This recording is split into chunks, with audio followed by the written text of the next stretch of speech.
მოგესალმებით ძვირფასო მეგობრებო, მე მინდა ამ პატარა ვიდეოში მოგიყვეთ თქვენ იმის შესახებ, თუ რა ალგორითმი არსებობს იმისა, რომ დაამარცხო მუნი. პირველ რიგში მინდა განახოთ ეს საოცარი წიგნი 1956 წელს არის გამოშვებული. სამეცნიერო მეთოდური კაბინეტის გამომცემლობა თბილისი 1956 წელი. სასკოლო ჰიგიენა საქართველოს SSR განათლების სამინისტრო და ამ წიგნის 406 და 407 გვერდზე არის დეტალურად აღწერილი ის თუ რას წარმოადგენს მუნი და რას უნდა მიაქციოს ყურადღება მასწავლებელმა თუ შეამჩნია რომ მოსწავლეს შესაძლოა კონდეს მუნი. წერია მუნის გამოცნობა პედაგოგებისთვის დიდ სიძნელეს არ წარმოადგენს თუ მოსწავლე თითებს-შუა ადგილს იფხანს და იმ ადგილას ჩანს მრავალრიცხოვანი განაფხანი, წვრილხაზებიანი დამახასიათებელი მომუქო ფონით ეს მუნია. იზოლაციის ვადა მუნიანი მოსწავლე განკურნებამდე სკოლაში არ დაიშვება. მუნის მკურნალობა ტარდება შინ, ხოლო საინტერნატო დაწესებულებებში იზოლატორში მუნის მოსარჩენად ჩვეულებრივ 5-6 დღე კმარა. მე არ ვიცი ამ პერიოდში 1956 წელს რა ძლიერი მედიკამენტებით ხდებოდა მუნთან გამკლავება, მაგრამ შემიძლია გითხრათ ის, რომ დღეს ყველაზე გავრცელებული არის ძირითადად 3, რაც ჩვენ გვხვდება ადგილობრივ სააფთიაქო ქსელებში, ძირითადად არის 3 საშუალება. პირველი ეს არის ტრადიციული გოგირდის მალამო. ამ გოგირდის მალამოს აქვს სხვადასხვა ესეთი კოლოფი, გააჩნია ვინ არის რა ქარხანა უშვებს ამას, ვინ არის და რა არის მწარმოებელი, საიდან მოდის, აი მაგალითად ეს არის როგორც ჩანს ბელორუსიაში წარმოებული ეს ვერსია 25 გრამიანი და არ არის ძვირი სხვათა შორის ეს მედიკამენტი და ამას აქვს თავისი ესე იგი გამოყენების კონკრეტული ალგორითმი, ანუ ადამიანმა უნდა იცოდეს, რომ 3 დღის განმავლობაში არ უნდა იბანაოს, ანუ თქვენ შედიხართ, ბანაობთ, ბანაობის შემდეგ აუცილებლად კარგად უნდა გაიმშრალოთ კანი, ეს სվել კანზე არ უნდა იყოს წასმული, შემდეგ თქვენ დეტალურად ამუშავებთ, ესე იგი იმუშავებთ ყველა კუთხე კუნჭულს თქვენი სხეულის, მიუხედავად იმისა, არის თუ არა დაზიანება, თუ არ არის დაზიანება, ლოკალურად პირველ ეტაპზე წასმა არ იქნება ეფექტიანი, ეფექტს არ მოგიტანთ. შემდეგ უნდა ჩამოიბანოთ 3 დღის მერე. 3 დღის მერე, ანუ 3 დღე უნდა გაიჩეროთ თქვენ ეს პრეპარატი და სასურველია რომ ერთი და იგივე ტანსაცმელი გეცვათ. კიდევ სასურველია რომ ეს იყოს გრძელკლავებიანი მაისური, რომ აი ეს სუნი რომელიც წარმოიქმნება ამ მალამოს წასმის შედეგად, ხო? იყოს ამ თქვენი მაისურის ქვეშ დიდი კონცენტრაციით. ზუსტად ეს სუნი და მოქმედება ამ გოგირდის ავნებს ტკიპას და იწვევს ამ სუბსტანციების სიკვდილს. 3 დღის შემდეგ თქვენ დეტალურად უნდა დაიბანოთ, კარგად, ჩამოიბანოთ, ჩაიცვათ ახალი ტანსაცმელი, სხვა ტანსაცმელი, ჩაიცვათ ასევე, გამოიცვალოთ თეთრეული და გააგრძელოთ ჩვეულებრივად ცხოვრება. ნახოთ რა შედეგს მოიტანს ამ გოგირდის მალამოს წასმა. შესაძლებელია რომ ქავილი გაგრძელდეს, მაგრამ ეს არ ნიშნავს რომ ისევ ისინი არიან ცოცხლები, ეს ტკიპები, უბრალოდ გოგირდის მალამო აშრობს კანს და კანის გამოშრობა არის ერთ-ერთი მახასიათებელი ამ სენთან ბრძოლის. ნუ ამ შემთხვევაში თუ უკვე გაწუხებთ თქვენ დაუშვათ ეს კანის ესეთი მდგომარეობა, შეგიძლიათ იყიდოთ ფენისტილი და ეს ფენისტილი წაისვოთ, რომელიც ქავილსაც აჩერებს და კანის ესეთი არასასიამოვნო შეგრძნებასაც მინიმუმამდე შეუძლია რომ დაიყვანოს. შემდეგი პრეპარატი არის ბენზოატი. არსებობს ორ მდგომარეობაში. ერთი არის მალამო და მეორე არის, აი მალამოს პირდაპირ აწერია, ეს არის მალამო, რომელიც გამოიყენება მუნის მკურნალობისას. და მეორე არის ამ ბენზოატის აი ესეთი ემულსია, ეს არის ხსნარი, რომელიც აი ეს დალუქულია, რომელიც აი ესეთი სუბსტანცია, ნახეთ, ბლანტი და სქელი. მოთეთრო, სქელი და ბლანტი. აი რომელსაც რომელსაც იშოვით, არ ვიცი, ახლა საქართველოში იშოვება თუ არ იშოვება, ეს ყველაფერი იძახიან, რომ პრობლემატურია ამის შეძენა. ხო და ეს ბენზოატი უნდა წაისვათ აგრეთვე ბანაობის შემდეგ. არა აქვს მნიშვნელობა, ეს იქნება მალამო თუ ეს იქნება ემულსია, უნდა გაიჩეროთ და აუცილებლად კარგად უნდა დაიმუშაოთ თქვენ ხელები. რადგან ზუსტად აი ამ ფრჩხილებში, ხო, რადგან ქავილის დროს კვერცხი, თვით ეს პარაზიტული ერთეული, ხო, შეიძლება იმალებოდეს ფრჩხილებში და როდესაც თქვენ მოიქავებთ, თქვენ პრაქტიკულად გადაგაქვთ ერთი ადგილიდან მეორე ადგილას, დაუშვათ გეკავებოდათ მარჯვენა ხელი, მერე მოიქავეთ, მერე მარჯვენა ხელზე გადაიტანეთ, ფეხზე გადაიტანეთ, ზურგზე და ასე შემდეგ. ამ ბენზოატის შემთხვევაში გამოიყენება ესეთი ალგორითმი, ანუ ისევ თქვენ აკეთებთ გენერალურ დალაგებას თქვენი სახლის სველად დვერსასრუტით დაამუშავებთ რბილ ავეჯს, ამ ავეჯზე კიდევ ვისაუბრებთ ჩვენ და შემდგომ შედიხართ საბანაოდ, ეს ეხება ოჯახის ყველა წევრს, რა თქმა უნდა, იმიტომ რომ თქვენ ხართ ერთმანეთთან კონტაქტში და ერთმა რომ მოირჩინოს, მეორე არ მოირჩენს, ან მაშინ არ უნდა იყოთ კონტაქტში, უნდა იყოთ სხვადასხვა ოთახებში და მაინც ახლა არის წერტილები, სადაც თქვენი გადაკვეთა ხდება და შემდეგ იბანავებთ, ამას კარგად წაისმებთ, თან უნდა წაისვათ ნიკაპიდან ქვემოთ. ახლა ლოყებზე, დაუშვათ ყურებზე, თემებზე არ ჩერდებიან ეგენი, იმიტომ რომ იქ უკვე სხვა ბიოლოგიურ არსებებთან გვაქვს საქმე, როდესაც დაუშვათ ტილები ყავს, ხო, ბავშვს, დიდს, არა აქვს მნიშვნელობა.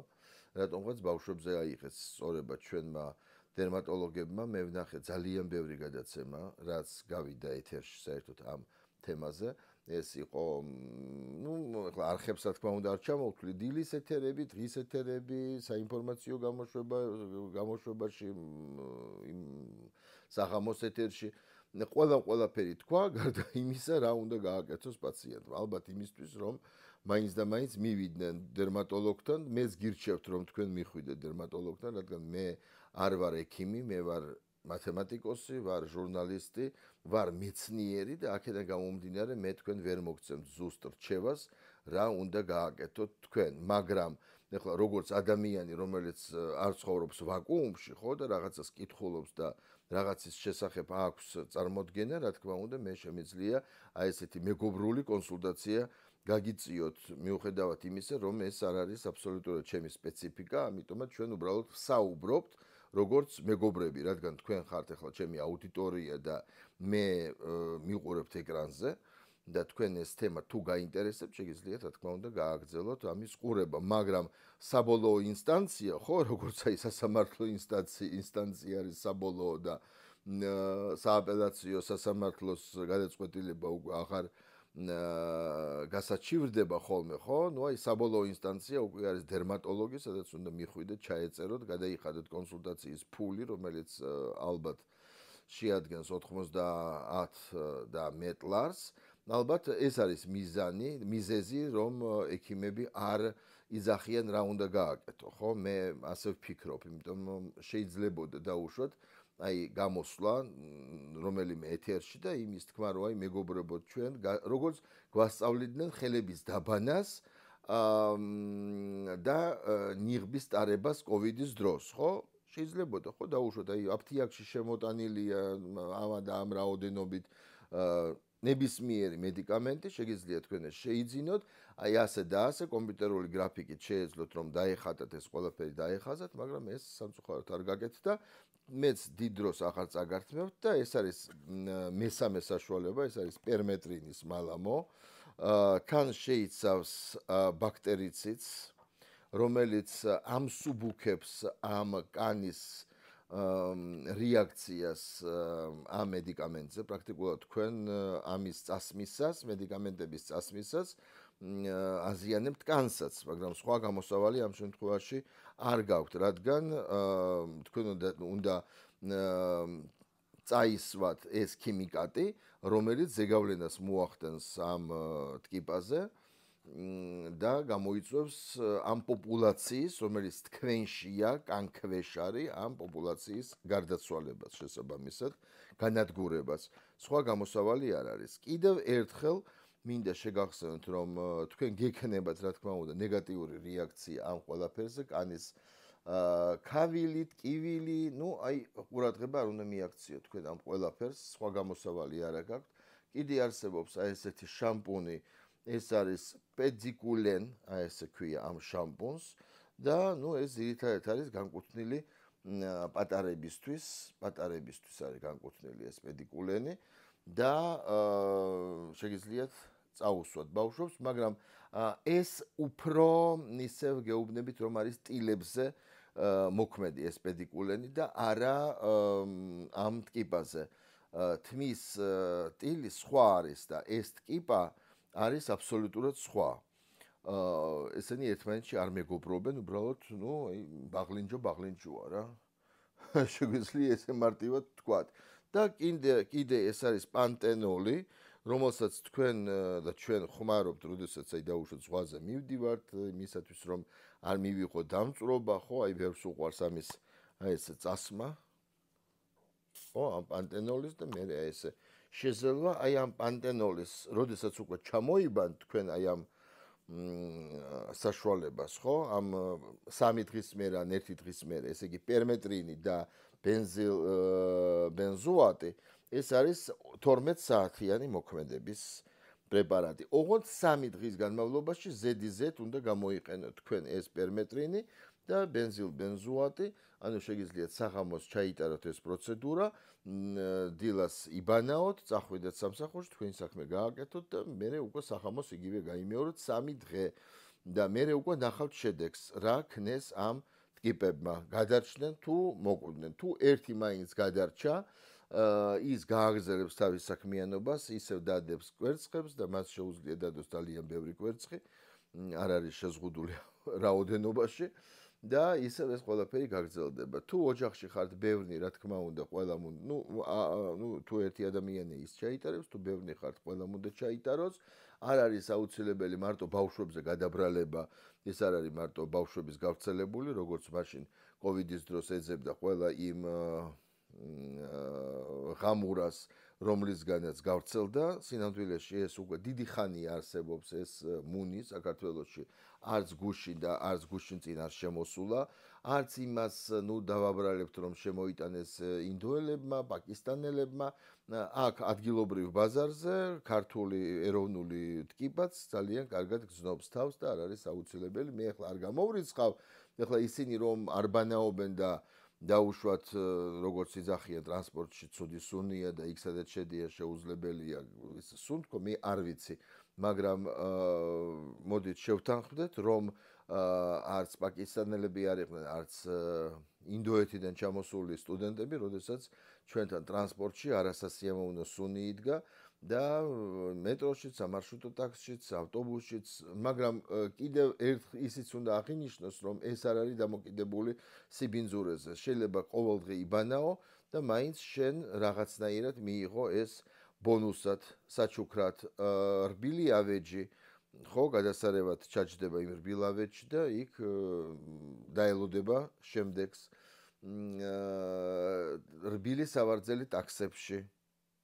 ავტობუსებში რბილი სავარძელი. ნუ თუ ადამიანს მაგალითად თუ აწვია მოკლე აი შორტი, ხო, მამაკაც თუ აწვია ან ქალბატონს თუ აწვია მოკლე ქვედა ბოლო, ხო, და შეეხო ამ სკამს. ნუ ბევრი ვარიაცია არსებობს ახლა ამ ყველაფრის გავრცელების. ერთ-ერთი არის კიდე გასახდელები მაღაზიებში, სადაც ნუ აი განსაკუთრებით ზაფხულში ხო, აი ადამიანი, რომელიც ოფლიანია, ნამიანია, სველია, ხო, შედის იმ გასახდელში, შეაქვს რამოდენიმე მაისური, ერთს მოიზომავს, მეორეს, მესამეს, ხო, ეს უბრალოდ შეიძლება გადავიდეს იმ მაისურზე, რა ვიცი, ჟილეთზე და სხვა ტანსაცმელს და მე შემდეგი ამას ჩაიცმევს და მიიღებს ამას საჩუქრად ამ ტკიპას. ეხლა რაც შეეხება თქვენ სახლში არსებულ რბილ ავეჯს, ხო? ნუ იჩქარებთ, ნუ გადააგდებთ, ნუ გადაყრით, საკმარისი აიყოთ და ცოტა მიაბკუროთ, მიასხათ დიხლოფოსი. ესენი არიან პატარები, ეს ტკიპები არ არიან რაღაც დრაკონები და ვერ გადარჩებიან. თუ აი ესე მინიმალურად დაასხავთ, მაგათთვის ეს საკმარისია. თუ უკვე გაქვთ ეს დაავადება, ხო, და უკვე მკურნალობთ, აი გაიღვიძეთ, გედოთ გვერდზე ეს დიხლოფ. თუ არა გაქვთ ახლა ალერგია და თუ ეს არ გამოიწვევს გულის შეტევას და კრუნჩხვას, აიღებთ დიხლოფოს, დაასხავთ ზეწარზე, ცოტა, ბევრი არ უნდა და მერე ზემოდან დააფარებთ თქვენს საბანს, აი რომელსაც იფარებთ. ხო და მოკლავს ის იმ ტკიპებს, რომლებიც საბანზე არიან და რომლებიც არიან უკვე ზედაპირზე, ლეიბზე თუ ზეწარზე.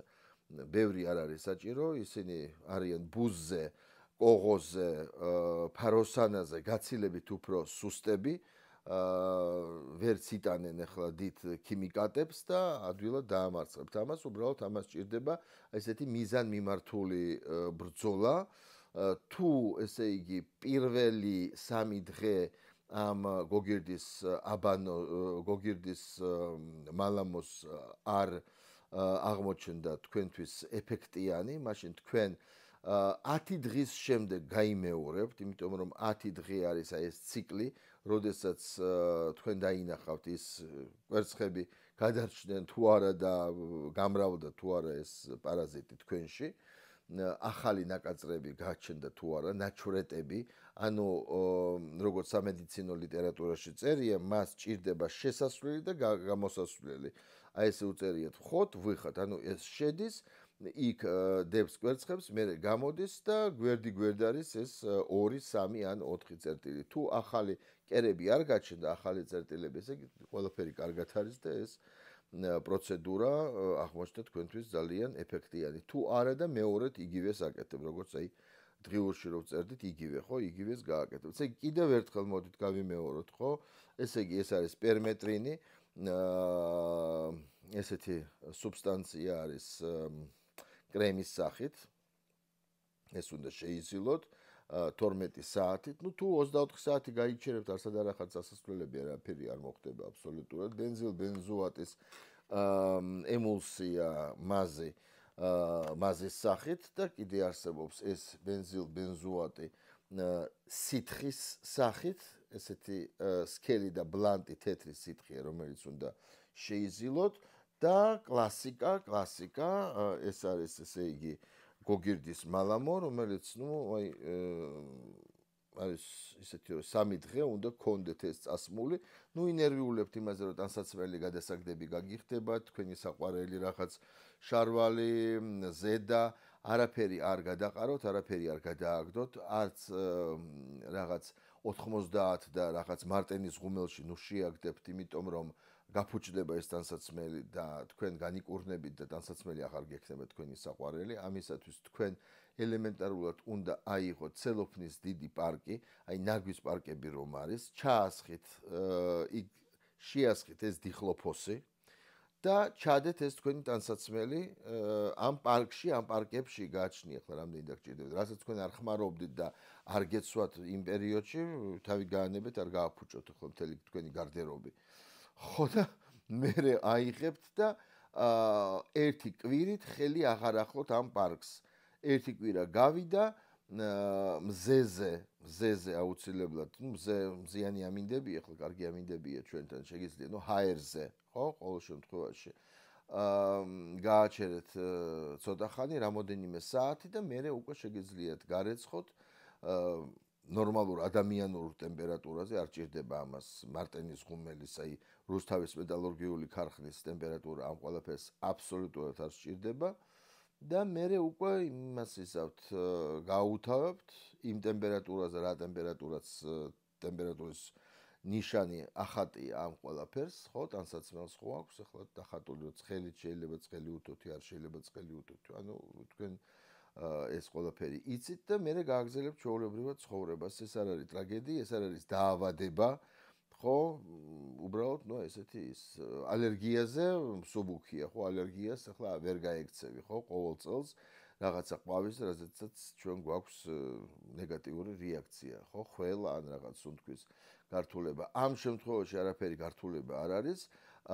თან ეხლა თუ არ არის ეს მიშვებული, მაშინ თქვენ კანს არაფერი არ დაემართება. თუ რაღაც გართულება გაქვს, შეგიძლიათ ფენისტილი იყიდოთ, ლეომიკოლი იყიდოთ, წაისვათ. რომ არ იყოს ეს თქვენი კანი ამ პროცედურების მერე გაუხეშებული და აი ესეთ ძალიან კარგი რაღაცა, ეს არის ლავანდის ზეთი, ძალიან მაგარი სუნი აქვს. საერთოდ ამ ტკიპებს ეშინიათ ამ ლავანდის ზეთის, მე კიდე ეს ლავანდის ზეთი ძალიან მიყვარს, ისე ძალიან მათ არ უყვართ კიდე ლავანდის ზეთის გარდა ჩაის ხის ზეთი, რომელიც აი ზუსტად ვიცი რომ იყიდება აფთიაქში, რადგან მე ზოგადად მიყვარს ეს ზეთები, აი მანქანაში რომ დაასხავ კარგი სუნია, აი ძველი წიგნები რომ აქვს, აი ძველ წიგნსაც დაამუშავებ და ცოტა ხელსახოც დაასხავ და ქაღალდზე და ჩადებ შიგნით და უკვე წიგნსაც კარგი სუნი აქვს. ასე რომ აი ეს არის ჩემი არაპროფესიონალური, რა თქმა უნდა, რჩევები, ადამიანური, ხო, ჩვენ ყველა რაღაცა ვიცით, ახლა არც ჰიპოკრატეს არ აქვს არ ქონდა დამთავრებული თბილისის სამედიცინო უნივერსიტეტი, მაგრამ დღემდე ექიმები ჰიპოკრატეს ფიცს დებენ. აქედან გამომდინარე, ჩვენ ვართ ადამიანები და თუ გაგვაჩნია ჩვენ რაღაც ცოდნა, ჩვენ ეს ცოდნა უნდა გაუნაწილოთ სხვას და ცოდნას აქვს ის თვისება, რომ როდესაც შენ სხვას უზიარებს შენ ცოდნას, ხო, შენ ეს ცოდნა არ გაკლდება, პირიქით განმეორება არის სწავლის დედა, ცოდნის დედა, ხო? ყველას გისურვებთ ჯანმრთელობას.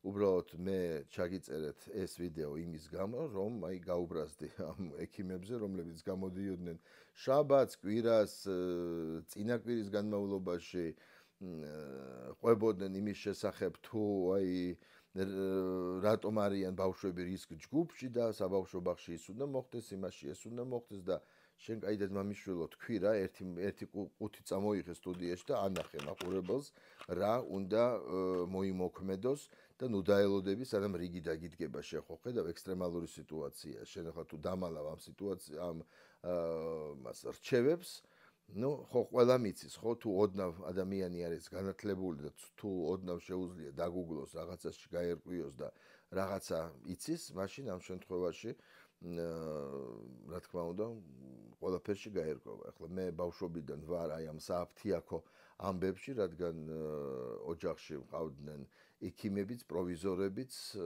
და ყოველთვის მქონდა შეხება სხვადასხვა ტიპის მედიკამენტებთან და ეს თემა მე ბავშვობიდან ყოველთვის მაინტერესებდა.